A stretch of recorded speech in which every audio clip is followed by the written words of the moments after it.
What's going on, YouTube? It's your boy, ATruckerNamedJay. Checking in. Welcome to the Life with Jay channel. I welcome you back for a very quick video that I want to put up about some updated information I got about VL trucking that, honestly, I didn't even know about until today.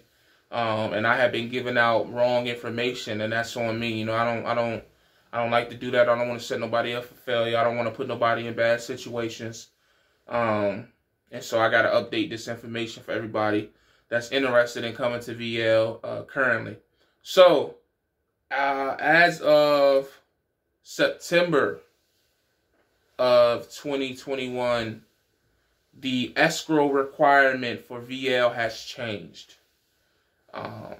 So basically, those who have gotten trucks before then know that, or remember that it was, well, you know, if you got it when I got it, you ain't put nothing down. But, you know, we too late for that. Y'all missed that boat. I tried to tell y'all in 2020, but you ain't want to listen. Now you mad because you got to put $20,000 down on the truck. Well, you should have listened to old Jay. But again, I'm no trucking guru. I'm no expert or nothing like that, man. I just, you know, I got it right for once. But anyways, sidebar while I'm on that thought. Let me tell you something, a little motivational message, bro.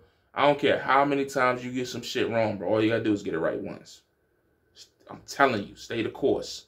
All you gotta do is get it right once. But anyways, so the $2,500 escrow was originally what they required down, and that was broken up over installments over the course of 5 weeks.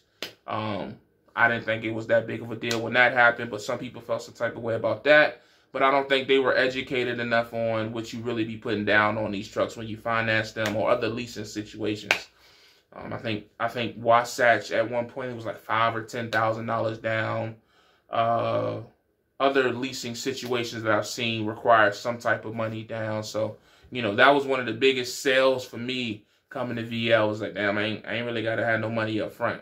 You know, which can be a good or bad thing depending on the person, because, you know, it allows for, I don't say just anybody to get in the lease, but it does allow for somebody who may not be as financially prepared for everything that comes with an owner-operator to do it. But, you know, that's going to happen regardless. Like, that's just the nature of the beast, you know what I'm saying? So, anyways, though, the new requirement now is $5,000. They are requiring a $5,000 escrow.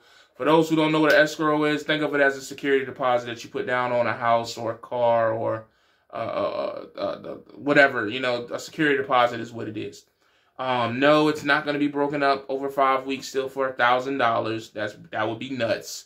They're going to keep the $500 a week, and it's going to be spread out over 10 weeks. Now, what I was told was if you want to pay that up front, or if you want to pay it sooner so that that $500 isn't coming out your settlement, you can. So let's say the first 2 weeks you make, you know, let's say you make two $4,000 checks. You know, I'm just speaking hypothetically, of course. So you make $4,000 1 week, $2,000 next week. You got $6,000. You want to give them $3,000 towards it. They are open to that, but they will not extend it out any longer than the 10 weeks. So it's going to be at least that $500 coming out of your settlement for the first 5 weeks. In my honest opinion, well, I never experienced it. I experienced it on my last 2 trucks because I got those at a later date. It wasn't a huge, and I'm going to tell you something, man, $500 coming out to a couple of settlements is a huge difference for you. Then you probably need to stack your bread up a little bit more, because it just didn't really make a difference. Instead of $3,500, I made $3,000. Instead of $2,500, I made $2,000. You know what I mean? So, and most times I'll try to tell people at the beginning of a lease is really when you want to be running your hardest anyways. You shouldn't be coming into a lease looking to chill the first 2, 3, 4, 5 weeks anyways. That's just how I see it. You know what I'm saying? Like, now, if you was in a different situation, some people are going to say, I don't got to run that hard. Well, their situation is probably different than what most leases setup is. So, again, you can keep asking the same people the same questions about the same things, but you probably going to get the same answer. You know what I mean? So, if you asking me if I still think it's worth it, again, you asking, you know what I mean? Like, come on. Like, honestly. Like, again, you got people out here that's putting, I don't know if they're doing it, but they're asking like $10,000, $15,000, $20,000 down on trucks. Like, pretty much the same trucks that you can come and lease and make money and then turn it back in if you want to. So, you know, again, that's for you to decide what's best for you. I'm not here to convince anybody of anything. I'm just letting you know what's available and what's out there.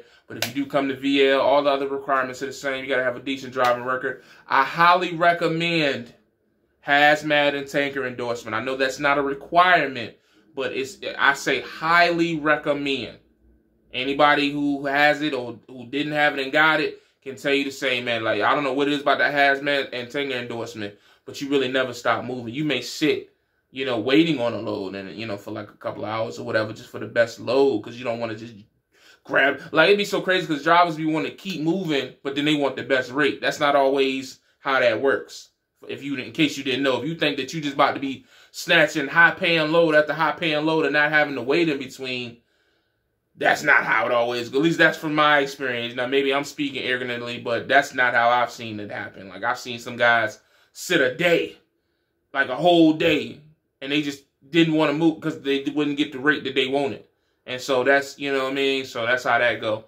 But, again, the requirements same, man. You got to have a good driving record. I recommend having the hazmat and tanker endorsement as well as a TWIC card as well if you can get that.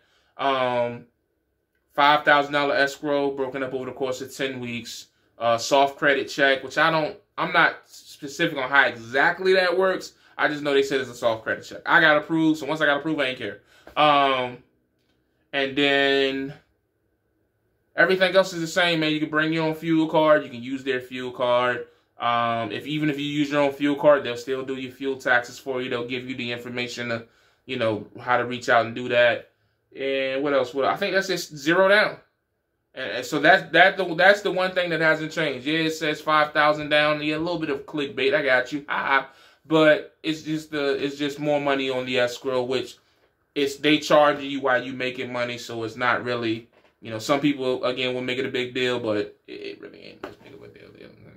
So you put $0 down, you get in the truck, you make money, you pay your escrow. You know, you run the truck for a year or however long you want to, you know, use the truck. Or if you lease purchase it, hey, man, lease purchase it.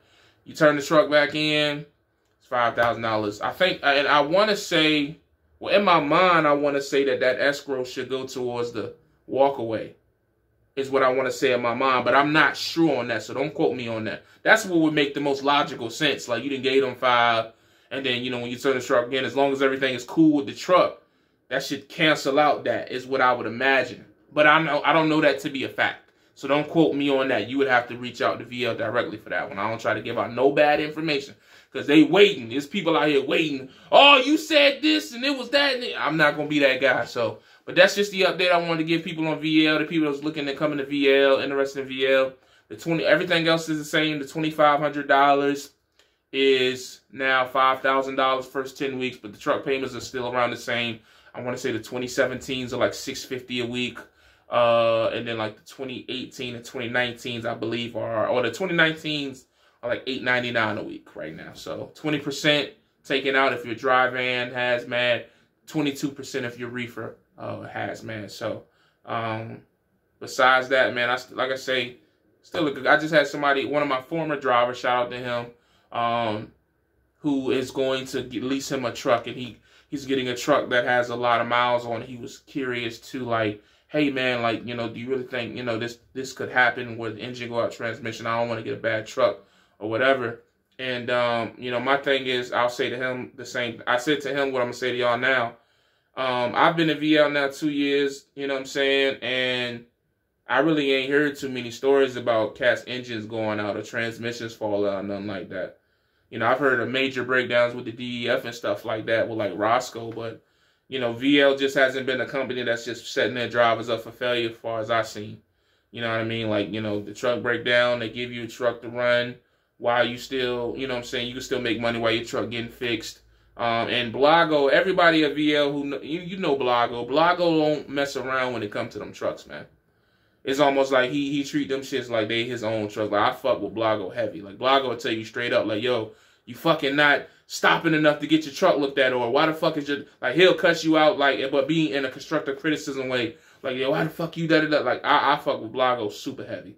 You know, and I think a lot of the reason why I don't have major mechanical breakdowns is because of the tutelage that he's giving me with maintaining my trucks. You know what I'm saying? So, you know, whatever the mileage is on the trucks, I haven't experienced VL giving out bad equipment. And if you talking about just regular breakdowns, man, if you gonna get in any vehicle, any truck, and you don't have money for breakdowns, you know, you probably shouldn't be in that situation, period. I mean, you should have at least, you know, I would say like 10 bands to the side, just, or if even you probably get away with 5 bands for real, like for just anything can happen, bro. You don't want to be out here with no money and something happen, you know what I mean? So, like, that's just not a good look, you know what I mean? So, but, that's all I got for y'all, man. This video was way too long, but it's all good. As always, you know the vibes. Stay safe, stay positive, stay productive. God Family Trucking. Check y'all later.